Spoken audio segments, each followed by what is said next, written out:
So hi everyone, welcome back to my YouTube channel. और आज हम स्टार्ट करते हैं with the unit 4 that is ethical issues in digital world, जिसमें हमारे 3 सब टॉपिक्स हैं: netiquettes, ethical in digital communication, ethics in cyber space. तो आज हम तीनों ही टॉपिक कर लेंगे क्योंकि बहुत बच्चों का कल ही एग्जाम है और 11 तक बहुत बच्चों का एग्जाम है और काफ़ी बच्चों का रिक्वेस्ट आ रहा था यूनिट 4 को लेके, तो मैंने अपलोड कर दिया है। तो आप देख लीजिएगा और अब कमेंट सेक्शन पे कमेंट कीजिएगा अगर कोई भी क्वेरी हो तो। And do like and subscribe my YouTube channel. चलिए स्टार्ट करते हैं। तो हमारा जो फर्स्ट है वो है नेटिकेट्स। तो गाइज नेटिकेट्स होता क्या है? नेटिकेट्स हमारी क्या होती है? नेटिकेट्स सेट ऑफ गाइडलाइंस होती हैं। नेटिकेट्स हमारी गाइडलाइंस होती हैं ऑनलाइन बिहेवियर के लिए, कि हम जब ऑनलाइन वर्क करते हैं तो उसके लिए हमें कुछ गाइडलाइंस दी जाती हैं कि हमें यही चीज़ें फॉलो करनी है। अगर हम इस चीज़ के अगेंस्ट जाएंगे तो वो हमारा चीज़ अनअप्रोप्रिएट कैटेगरी में डाल के बंद कर देंगे। तो ठीक है, ये चीज़ हमें ध्यान रखनी चाहिए कि हम जब भी हम ऑनलाइन में कुछ भी वर्क कर रहे हो तो हमें इंश्योर करना चाहिए respectful communication. Next point is जो नेटिकेट्स होता है, नेटिकेट्स प्रमोट्स रिस्पेक्टफुल कम्युनिकेशन। जो नेटिकेट्स से क्या करते हैं हम, इसमें कम्युनिकेशन को रिस्पेक्टफुल तरीके से करना चाहिए और ये एक गाइडलाइन के साथ साथ एक नेसेसिटी होती है। अगर आप ऐसा नहीं करते, आप इररिस्पेक्टफुल होते हो या कुछ भी ऐसा ऑनलाइन बिहेवियर करते हो जिससे किसी को हार्म हो रहा है दूसरे पर्सन को, तो उस केस में आपका जो भी स्ट्रिक्ट से स्ट्रिक्ट एक्शन आपके अगेंस्ट लिया जा सकता है। ठीक है, तो हमें इंश्योर करना चाहिए कि every individual on the internet, जो भी इंडिविजुअल है इंटरनेट पे, वो उसके साथ हम पोलाइटली बात करें, एम्पैथी के साथ उसके लिए बिहेवियर रखें और एक उनके लिए सेंसिटिव भी हों, उनके अगेंस्ट किसी भी ऐसी बात ना बोल दें जो उनको बुरी लगे। ठीक है, तो और थर्ड है हमारा नेटिकेट्स जो होता है वो क्या करता है, इनकरेज करता है कि हम जो हमारी टेक्नोलॉजी है उसका रिस्पॉन्सिबल यूज करें। मतलब कि जैसे हैकिंग वगैरह होती है, नेटिकेट्स उसको प्रमोट बिल्कुल नहीं करता है, उसके अगेंस्ट है। तो वही कह रहा है कि हम टेक्नोलॉजी को अप्रोप्रिएट तरीके से यूज करें, उसका कोई गलत फायदा ना उठाएं, क्योंकि ये ऐसा करने से अगेन बहुत स्ट्रिक्ट एक्शन लिया जा सकता है, इवन आपको जेल भी हो सकता है। ठीक है, तो इसका मतलब नेटिकेट्स किस चीज़ को प्रमोट करता है? इन जो पर्सनल इन्फॉर्मेशन होती है हमारी उसको प्रोटेक्ट करने में, वो कहता है कि अपनी पर्सनल इन्फॉर्मेशन को प्रोटेक्टेड रखो। और कॉपीराइट लॉज जो होते हैं तुम्हारे, जैसे आपने देखा होता है ना, ये यूट्यूब इंस्टाग्राम पे अगर आप किसी का कॉपीड कंटेंट डालते हैं तो कॉपीराइट लग जाता है। तो यही कॉपीराइट लॉज को रिस्पेक्ट कर नेटिकेट्स की मदद से ही हमारे कॉपीराइट लॉज रिस्पेक्ट होते हैं। और जो प्लेजियरिज्म होता है वो भी नेटिकेट्स कहता है कि हमारा जो भी कंटेंट है उसमें प्लेजियरिज्म नहीं होना चाहिए। जिनको प्लेजियरिज्म का मतलब नहीं पता, तो प्लेजियरिज्म गाइस वो चीज़ होती है जिसमें हम किसी और का कंटेंट कॉपी करके पेस्ट कर देते हैं। ठीक है, वो प्लेजियरिज्म, उसमें हमें एनालाइज हो जाता है कि हमने दूसरे का करा है नहीं करा। तो अगर पता लग जाता है तो उस केस में आपका जो वीडियो होता है या जो भी आपने अपलोड किया है वो रिस्पेक्टिव प्लेटफॉर्म उस चीज़ को डिलीट कर देता है। ठीक है, एंड नेक्स्ट इज आपका नेटिकेट्स जो होता है वो इंश्योर करता है कि जो कंटेंट जो हमने शेयर किया है वो अच्छी तरीके से चीज़ों को मॉनिटर करने के बाद ही करा है और कोई भी मिस इन्फॉर्मेशन या कोई भी फॉल्स इन्फॉर्मेशन लीक नहीं करी है। That is very very dangerous, तो ये आपको ध्यान रखना चाहिए। चलिए, नेटिकेट्स में बस आपको इतना ही पढ़ लेना है। नोट्स चाहिए होंगे तो मुझे डीएम कर देना या मेल कर देना, मैं आपको प्रोवाइड करा दूंगा। और बाकी मैं आपको यही सजेस्ट करूंगा, आप समझिए और साथ साथ अपनी लैंग्वेज में खुद लिखते रहिए। तो नेटिकेट्स हमारा यहाँ खत्म हो जाता है। अब नेक्स्ट सब टॉपिक पे चलते हैं जो है एथिक्स एंड डिजिटल कम्युनिकेशन। ठीक है, तो एथिक्स एंड डिजिटल कम्युनिकेशन, तो इसमें ये बहुत छोटे हैं, इसके कुछ 7-8 पॉइंट है, ये आपको अच्छे से करके चले जाने हैं। तो जो हमारे डिजिटल कम्युनिकेशन में एथिक्स होते हैं वो क्या होते हैं कि सोसाइटी में हमें डिजिटली कंट्रीब्यूट करना है और एक गुड ह्यूमन बीइंग की तरह वर्क करना है। नेक्स्ट इज हमें किसी को हार्म नहीं पहुंचाना। डिजिटल कम्युनिकेशन हार्म का मतलब हो गया किसी के बारे में कुछ फॉल्स इन्फॉर्मेशन पोस्ट कर दी या बहुत ज़्यादा ऐसा बहुत कुछ चलता रहता है, तो ये सब हमें हार्म नहीं करना है किसी भी पर्सन को। थर्ड है कि हमें वर्क करना है digitally with utmost honesty and trustworthy, मतलब कि हमें किसी के साथ भी कुछ गलत नहीं करना है। फोर्थ इज हमें हमेशा फेयर होना है और सही एक्शन लेना है, किसी के साथ भी भेदभाव नहीं करना है। ऐसा नहीं करना कि कोई आपका फ्रेंड कुछ गलत कर रहा है तो आप उस चीज़ को प्रमोट कर रहे हैं।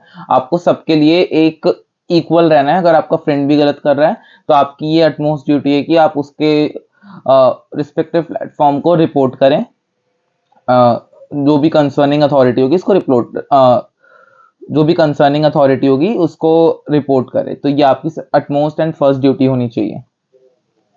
फिफ्थ इज कि आपका जो प्रॉपर्टी राइट्स हैं, जो भी आपके कंटेंट राइट्स होते हैं उसको ऑनर करें, दूसरों के कंटेंट राइट को।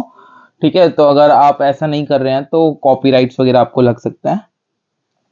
और अगर किसी की भी आप चीज को यूज कर रहे हैं, मतलब मान लो किसी का भी सॉन्ग यूज कर रहे हैं या फिर आप कुछ भी उसकी चीज को यूज कर रहे हैं, उसकी ट्यूनिंग को, उसकी ग्राफिक्स को, वीडियो को अगर आप किसी भी तरीके से यूज कर रहे हैं, तो ये आपका फर्ज है कि सबसे पहले आप उस पर्सन से परमिशन लें। अगर आप उससे परमिशन नहीं लेंगे तो वो आपको अगेन कॉपीराइट डाल सकता है। उससे परमिशन लेने के बाद ही आप उसको प्रॉपर क्रेडिट भी दें। Credit in the form of आप वीडियो में आप बताएं कि वीडियो मेरा नहीं है, या वीडियो उस पर्सन का है, और उस पर्सन की वीडियो डालने का आपको थोड़ा बहुत फी भी कुछ पे करना पड़ेगा उन्हें। ठीक है, ये होता है प्रॉपर क्रेडिट। नेक्स्ट इज जो हमें एथिक्स एंड डिजिटल कम्युनिकेशन बोलता है कि हमें दूसरों की प्राइवेसी को भी रिस्पेक्ट करना चाहिए। अगर मान लो आपने हैकिंग वगैरह सीख के दूसरों का आईडी पासवर्ड चुराना सीख लिया, ठीक है, बाय चांस तुमने सीख लिया, पर इससे क्या हो रहा है, इससे आप एथिक्स को फॉलो नहीं कर रहे हो डिजिटल कम्युनिकेशन में, और आप किसी दिन बुरी तरह फंस सकते हो। तो आपको ध्यान रखना चाहिए कि आप दूसरों की प्राइवेसी को रिस्पेक्ट करें, उसमें घुसने की कोशिश ना करें बिल्कुल भी। And last one is honour confidentiality, मतलब कि आपको जिस कॉन्फिडेंस से आपके पे कोई भी पर्सन ट्रस्ट कर रहा है उसको ऑनर करें, उसके साथ विश्वासघात या बिट्रे उसे बिल्कुल भी ना करें। ठीक है, इसी के साथ हमारा एथिक्स एंड डिजिटल कम्युनिकेशन खत्म होता है। अब हमारा एक लास्ट टॉपिक रह गया, वो भी छोटा सा है, वो भी फटाफट खत्म कर लेते हैं। ठीक है, जो लास्ट टॉपिक है वो है हमारा ethics in cyber space. Ethic in cyber space में क्या होता है, इसमें हमें सिखाया जाता है कि हमें जो भी साइबर स्पेस है उसको दूसरों को हार्म करने के लिए यूज नहीं करना। ठीक है, पहला हमें क्या सिखाया जाता है कि हमें साइबर स्पेस को दूसरों को साइबर स्पेस को दूसरों को हार्म करने के लिए यूज नहीं करना। और दूसरा ये हमें सिखाता है कि हमें do not snoop around in other people's files. तो हमें दूसरों की एथिक्स इन साइबर स्पेस के सिखाता है कि हमें दूसरों की फाइल्स में छुपके से देखना या फिर उसको इलीगल तरीके से अपने में डाउनलोड करना, ये सब हमें नहीं करना। तो हमें स्नूप अराउंड नहीं करना, दखल अंदाजी दूसरों के कामों में नहीं देनी। थर्ड वन इज हमें साइबर स्पेस को यूज नहीं करना फॉल्स स्टेटमेंट को स्प्रेड करने के लिए। ये कंप्यूटर वगैरह को आप किसी फॉल्स स्टेटमेंट को स्प्रेड करने के लिए यूज कर रहे हैं तो ये एक अच्छा एथिक नहीं है, ये अनएथिकल बिहेवियर है।